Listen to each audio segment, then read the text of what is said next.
Coming up on AEA Amplified, we visit with Nick Brown and Josh Miller to learn how the Kent Career Tech Center is training tomorrow's technicians in Grand Rapids, Michigan. From the Aircraft Electronics Association, this is AEA Amplified, a podcast for aviation's technology experts, with your host, Jeff Hill. Hello and welcome to AEA Amplified, sponsored by Genesys Aerosystems, a Moog company and a leading provider of integrated avionics systems for military and civil operators around the world. From rugged integrated flight displays to digital flight control systems for rotor and fixed-wing aircraft, Genesys has solutions to increase safety and decrease pilot workload. To learn more about how Genesys can help your customers, visit genesys-aerosystems.com. Hi, everybody. I'm your host, Jeff Hill, for this January 18th, 2022 edition of AEA Amplified. And our guests today are Nick Brown, and he's the aviation electronics instructor at the Kent Career Tech Center in Grand Rapids, Michigan.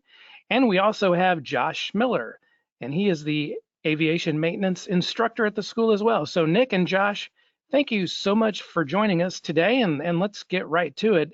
Before we learn a little bit about Kent Career Tech Center, I would like for each of you to introduce yourself briefly and tell us about your aviation background and how you got into teaching high school students about aviation maintenance and electronics. So let's start with Josh, who I believe served in the U.S. Navy for over 25 years, if I'm not mistaken. Josh, so what is your background and how did that lead you to public education? Yeah, good morning. Thank you for the introduction. Josh Miller. I enlisted in the Navy right out of high school, spent 25 and a half years in that working on Grumman EA-6B jet aircraft, Sikorsky and Command helicopters, as well as Lockheed Martin C-130s. Rebuilt engines, mostly aviation machinist make kind of stuff, airframe structures, hydraulics, all that kind of good stuff, and propulsion drive systems. As well, I spent about 4 years working on the landing system for the carrier, which is called the Fresnel Lens system, and that's what originally got me interested in electronics, and then later on cross-training to avionics. So it's good all around. So thank you. Good to be here. Very good. Nick, how about you? What is your background and how did you get involved in teaching? Yeah, so after high school, I joined the Air Force. I was an avionics technician. I worked on the radar systems for AWACS, did that for about 7 years. Got out of the military and I thought I was done with aviation. I thought it was a good run, but I always wanted to be a teacher. So I started using my GI Bill to become a history teacher. And for about a year after the military, I was going to college and I was a security guard at a mental health hospital and found KCTC, Kent Career Tech Center. And I applied for the job here and been working here for the past 7 years now. And I've loved every minute of it. Well, everyone who has worked in aviation, especially in the avionics and the maintenance side, knows that there is a workforce issue and there's a labor shortage.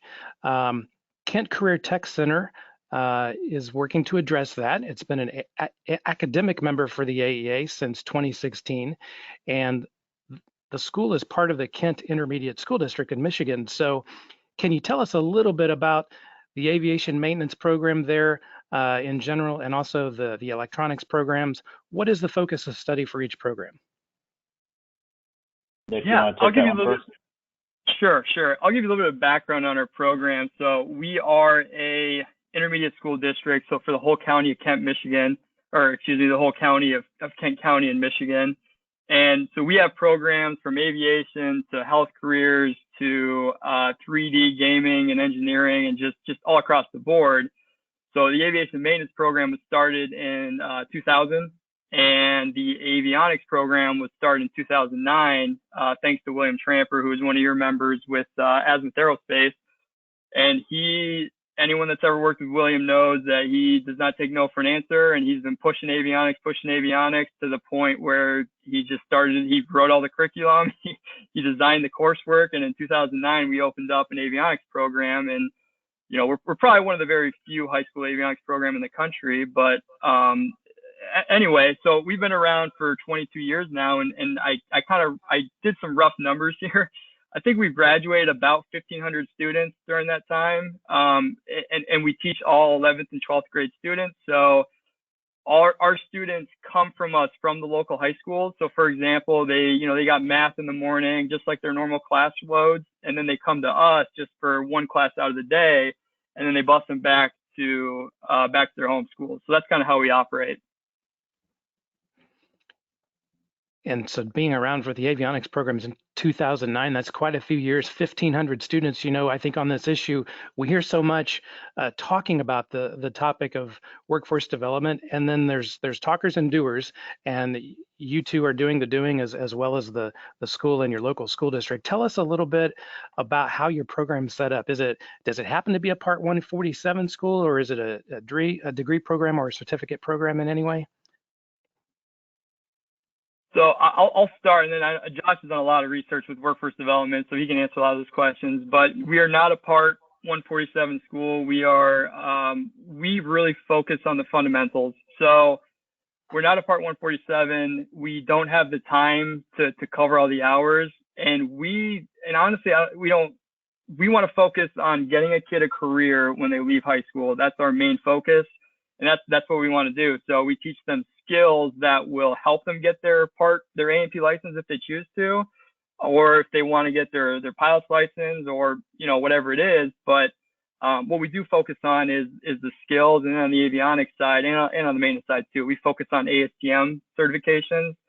So we've partnered. I mean, it's really the AEA. I mean, just partnering with what you guys do, and just kind of that's what got me started. So working with William Tramper, working with you guys, and just seeing all the opportunity there is kind of led me to work with ASTM. And currently I'm the F46 recording secretary. So I'm heavily involved with ASTM and their certifications. And it has such a huge impact on our students to get these certifications while they're still in high school. I didn't say this in the opening, but I've been working here for a year, and what got me interested, especially with KCTC, is we get young minds interested in aviation, interested in industries connected to aviation, and wanted to be a part of this, especially working with Nick and seeing his passion on what he's done with the AEA and NCAT, and him being a tester for that as well. We partner. Luckily, we're strategically located at Gerald R. Ford Airport here in Grand Rapids, so we cold call all sorts of businesses, meet with their CEOs, meet with their lead inspectors, their pilots, their engineers. We do a lot of career employability to get our students out there with those professionals in the field to gain and grow their network, so they can ask some questions and just find out how they got into the industry. So every Friday we do career employability, to where we have everyone from military recruiters, industry recruiters, their HR hiring managers will come over and do mock interviews and training with our students in hopes to get them internships, which we have strategic partnerships in the region here with those access points of internships, with the hope of them ultimately hiring them on full time, which we're already having success with that. So like Nick was saying, we focus on the fundamentals. We're dealing with age group from 15 to 19 years old. So get them good habits, good housekeeping habits, FOD control, tool control, and their technical aptitudes to get employment, or to seek that 147 part school and go to college. Western Michigan University, we have them over, Lansing Community College, and our other partners. So that's kind of how we're set up. So you've had 1,500 students come through the program, and do you have a cap on that for the current school year? How many students do you take at a time? Yeah, so we have a max capacity of 50 per class. So we run 2 sessions, so we have 2 classes. It's 25 students per class, but we have 2 different classes running at the same time. So Josh is teaching aviation maintenance while I'm teaching aviation electronics. And we have 25 maximum per class, and we're pretty much at capacity. With COVID and everything, we're losing a couple of kids. But, the funny thing is, with all this COVID and online learning, is we've had higher numbers than we've ever had, just because kids want to learn. They want to have their hands on stuff, and that's what we provide. And also something to point out too is just with those students, yes, they sign up for avionics, or yes, they sign up for aviation maintenance. But me and Josh have been working really close side by side, is kind of passing them along. So his aviation maintenance students, I taught them how to solder and how to crimp and pin and how to use a multimeter. And Josh showed my students how to sheet metal and bend and rivet. And so, yeah, they got to focus on one thing. But again, our ultimate goal here is to get them career ready. And that we all know what career ready means in this industry. It's a lot. So we're trying to get them close to that. So when they go to your members and they apply for jobs, they go to these interviews, they're ready to go. And we've seen that time and time again. And so those 50 students going through both of the programs, 25 at a time, how do those students get in the program? Do they have to apply for that? And do you accept students beyond your local school district, or are they just students within your current district? That's a good question, and it's ultimately up to the school, the intermediate school district, and so all policies are going to be different. But for us, it's any student living in Kent County, Michigan, and there's kind of a gray area there. We've had some students that didn't technically live in the boundaries, but man, if they want to be here, bring them. So we get a lot of homeschool students that don't really fit that they don't have a main sending school, but we take them anyway, and so we service about 200 schools in the county, and out of those schools, oh man, it's probably 2,000 students. I think it's over that are enrolled in KCTC. I think the amount of potential students we have in the county, probably 20,000, 25,000 students that we can offer these services to. So, and now that we're at our cap, we're always pushing, all right, let's hire another instructor. Let's get another 50 maximum, just so we never want to be turning kids away. And we never try to do that. We always want to accept everyone we can. And we do a good job of that. And so with 20,000 potential students there in the district that can be part of the program, how do you get those 25 to 50 students to attend your program, to attend your school? Do you have any programs in place to actively recruit those students? Marketing, Josh has done a good job of that. Josh, you want to talk about the counselor breakfast? So we have scheduled events throughout the year with the homeschools, with homeschooled kids, for the private schools, as well as all public and charter schools within the Kent ISD. And we meet with them. We talk to them on the phone. We have them come out to the airport. We'll give them tours as well. We do career days where we'll have it set up in February. We're doing that with all the schools. Will come out to our main office at Kent ISD with all 27 programs, to where students can come through, the teachers can come through, parents as well as counselors, and see what we're all about.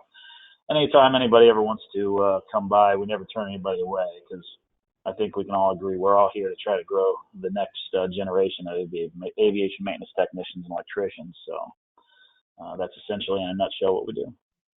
And I think it's that you're capturing these students at the high school level, but we're also attracting students, at the elementary level, K through 6, K through 8, to get them involved into a career path, into a high school program. So the marketing and the outreach that you all are doing is so critical in workforce development. I do want to ask, maybe Nick, especially here, regarding the electronics program, how specifically does that program prepare students to become certified aircraft electronics technicians through ASTM? That's a really good question. And again, when William Tramper when I applied for this job, and William kind of took me under his wing, so to speak, and that the first stop was the AEA, I just saw what you guys were doing. I saw what William Tramper was doing. I saw what ASTM was trying to do, and it's such a fantastic program. And you're right. I mean, there's nothing that me and Josh can say that we already know the workforce development's an issue. We already know there's all these problems. It's time to start doing it, and that's what I see William Tramper and the AEA and ASTM doing. And it's such a pleasure to be a part of that, to help grow that try to solve the problem that we have. But the first step was getting students certified. So that's the first thing I did was, I didn't even know what the AET was. And so I had to learn that. I had to get certified myself. And then within the first year, we're kind of up and running. So I had students getting certified. They were getting their AET. And then after that, William's like, well, there's other certifications after the AET. I was like, all right, bring it on. So then we started doing the endorsements after that. And then on the maintenance side with Josh, he's like, now we're trying to get the AAA, another ASTM certification in. So just anything we can do to provide a benefit to the students. We have the flexibility to do that here, and that's kind of our bread and butter. But working with all the organizations that are already out there, that's what we do. And you have, again, 1,500 students that's come to the program, but can you give maybe a couple examples of or where your graduating students are being placed? And do they primarily stay in aviation, or do you find that some of them take jobs outside of aviation after they graduate? I would say most students stay in aviation. It's sometimes it's a longer road than others. Sometimes they have to go get their A&P license. Some of them get their pilot's license. Some of them leave high school like I did, not knowing what I want to do. So, and then eventually they find their way back into aviation. That happens quite a bit. But Josh has been fantastic with cold calling companies, because there's been such a disconnect of, we have all these students that want a job and they have the skills that we've provided them, and they're not getting jobs. So Josh has done a fantastic job with just kind of making those two meet. Yeah. And Josh, can you maybe add on to that? And also, Josh, I want to, if you can elaborate too on partnering with local industry and asking for that support and the guidance. Can you add to what Nick was saying and talk a little bit about that?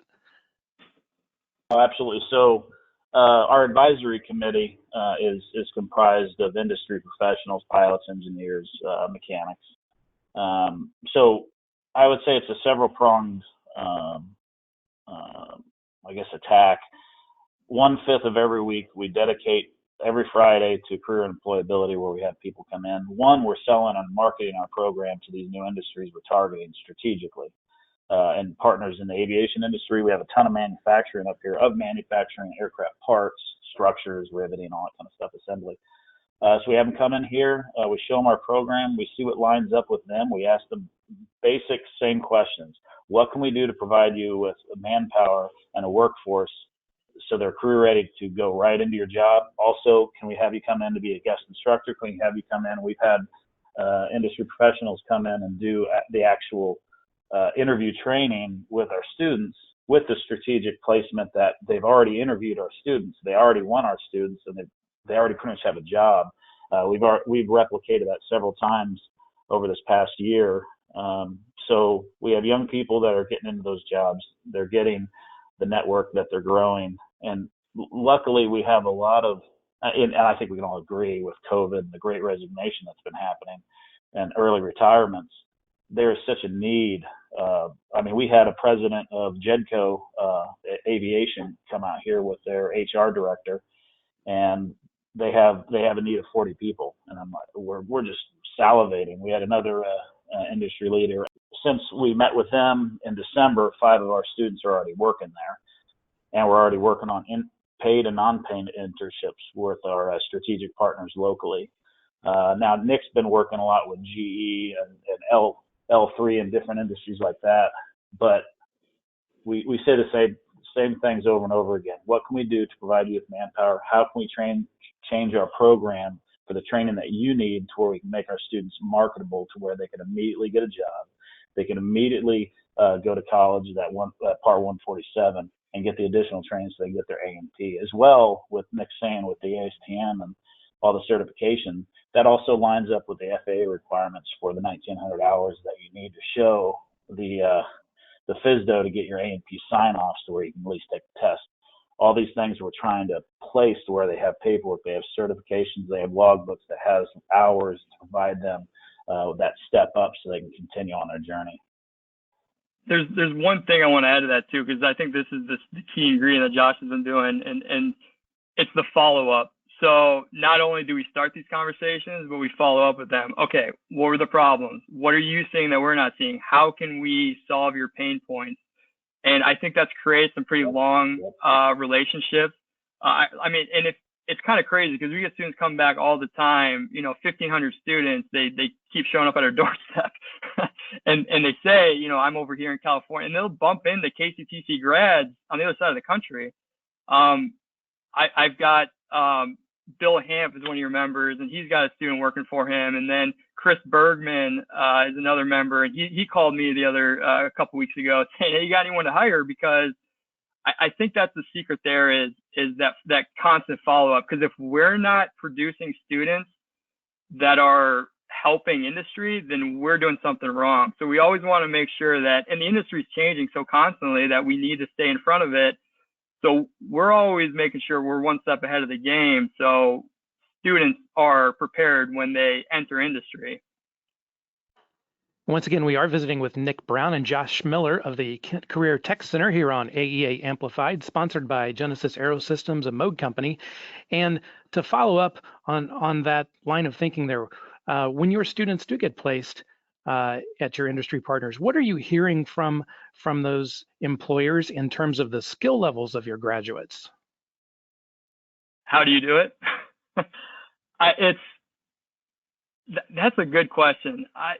We've gotten really positive feedback on the skill set, but it's not always the skill set too. It's also the career ability. That's a huge section that I'll let Josh talk about because he seems to master that. But training students to show up on time, training students to clock in, clock out, training students to make a good log. But how can you be a better teammate? FOD, how can you put your tools away? So really just mastering all of that is what I think has led us to a lot of success. It's fundamentals.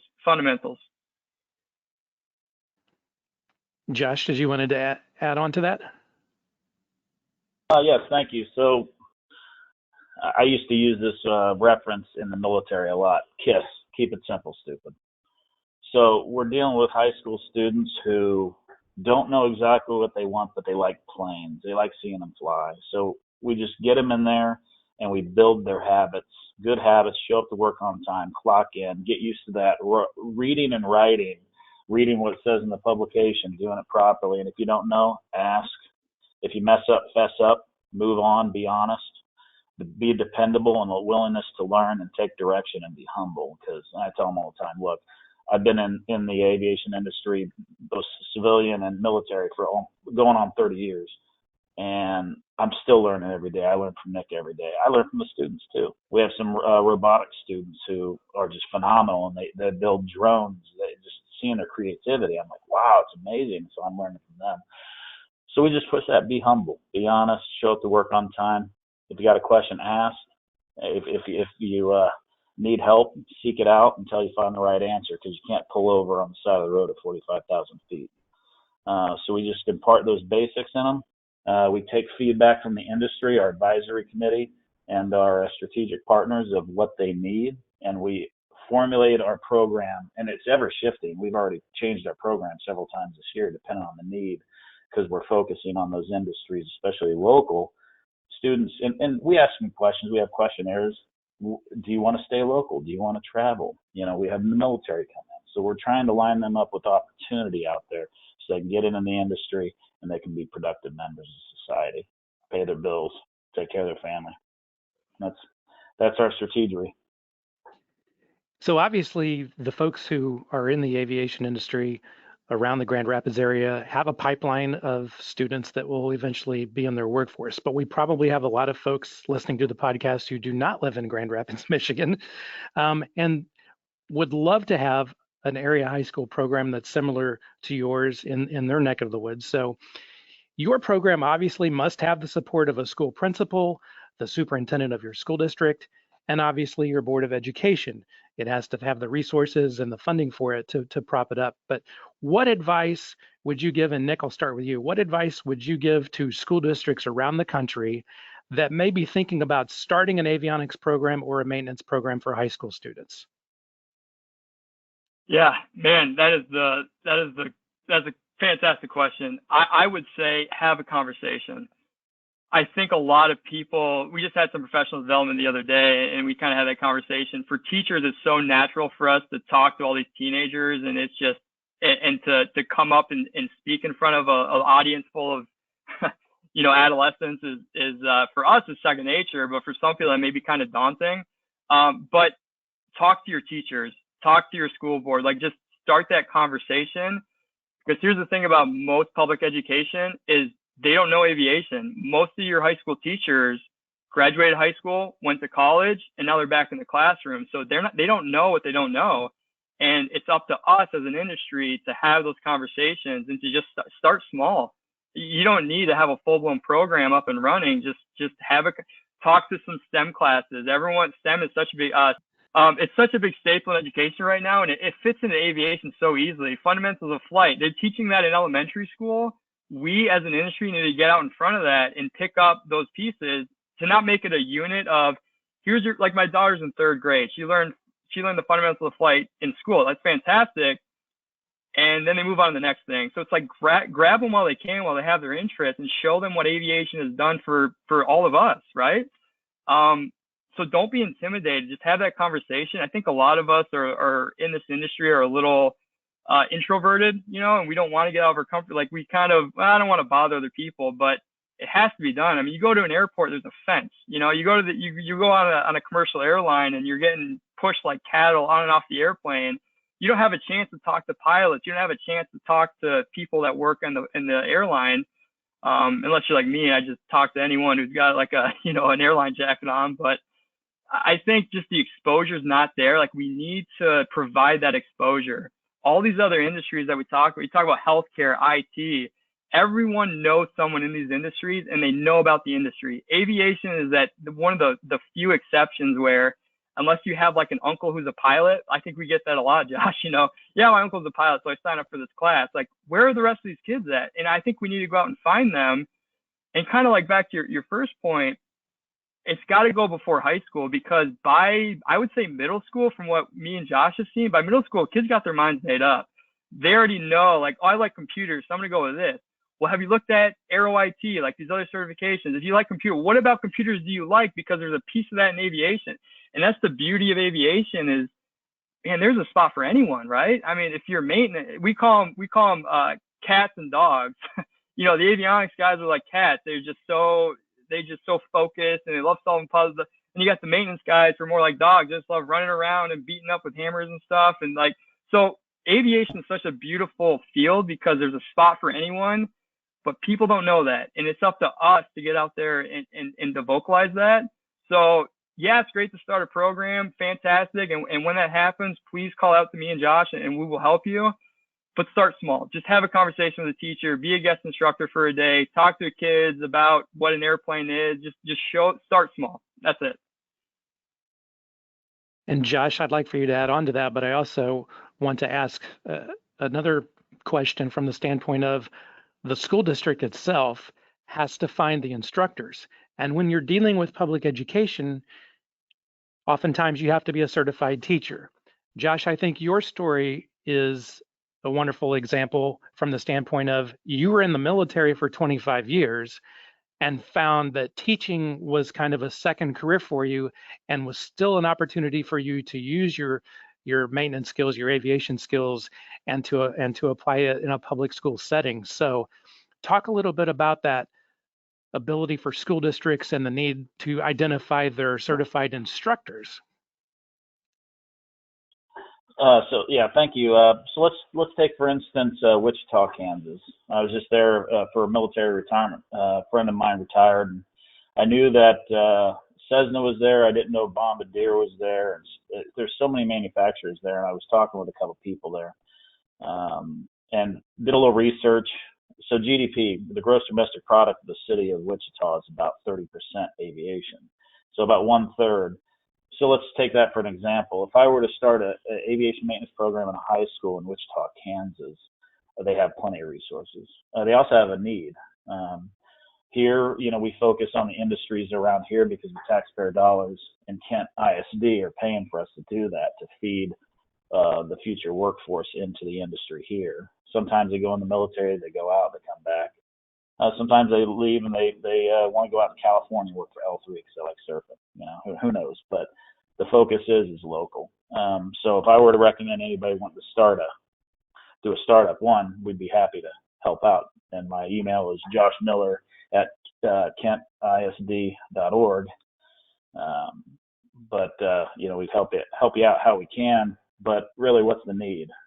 If there's not a need for something in your area, it might not be a good fit, so I would just look at what's the GDP in the area. Currently, Michigan aviation GDP is about 2.7%. It's expected to grow another 50% in the next 10 years.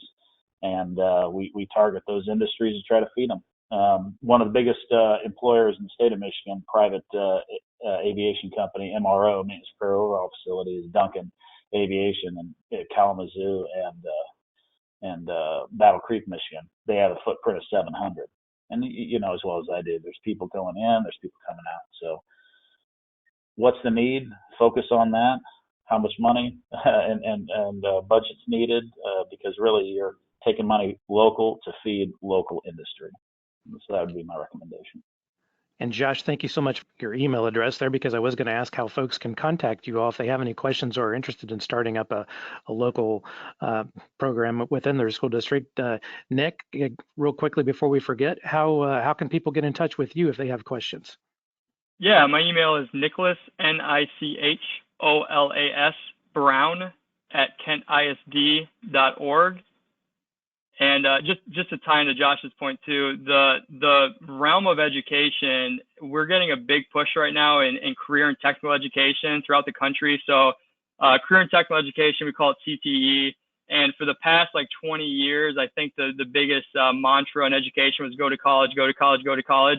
We're starting to see that pendulum start to come the other way, where careers, right? Technical skills, workforce development across all industries. So, and here's the thing about education, it really comes from a top-down level. It's all national, and then it goes to your state, and then your local. So everyone's kind of got, every state's got their own different clauses and stuff. But essentially, CTE is becoming such a big push right now that we're in a good time to get this ball rolling, stop talking about, start doing it.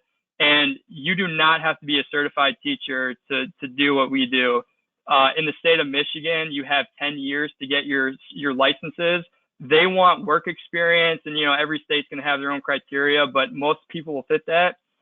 Don't let that dissuade you from not becoming a teacher or not doing what we do, because we need people who know the industry, who know what people need. You don't need to be a professional educator. You can learn those skills as you come along.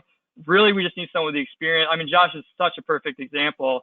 Someone who's been in the industry, who's been in the in and out, who knows everything that he knows, and then he can be a teacher on top of that. So that's priority number one, is showing up. Well, Josh and Nick, thank you so much for taking the time to visit with us here on AA Amplified. Is there anything we missed that you'd like to cover for our podcast listeners? Josh, we'll start with you. Yeah, thank you again for the opportunity. It's great you guys do what you do to get information out. But like Nick said about career technical education, one, I didn't even know what it was until I retired. I came here to Michigan as my wife is a Michigander. Happy wife, happy life. So looking for an industry that interests, and honestly, I love growing people and seeing them reach their potential through opportunity. And for my own opportunity, and like what Nick was saying about getting into something that you're passionate about, I love aviation, I love people, and this feeds both of those fires. And I was surprised, one, I could make a pretty good paycheck being a CT instructor as well. And I'm sure schools and counties and intermediate school districts have programs to help educate over time, like Nick said, in 10 years. I'm currently in a master's program for my workforce education and training degree with CT certification, but building on that was industry credentials that I have with my A&P and others. And then obviously I have a bachelor's degree in aeronautical science with a minor in safety, and that added to it.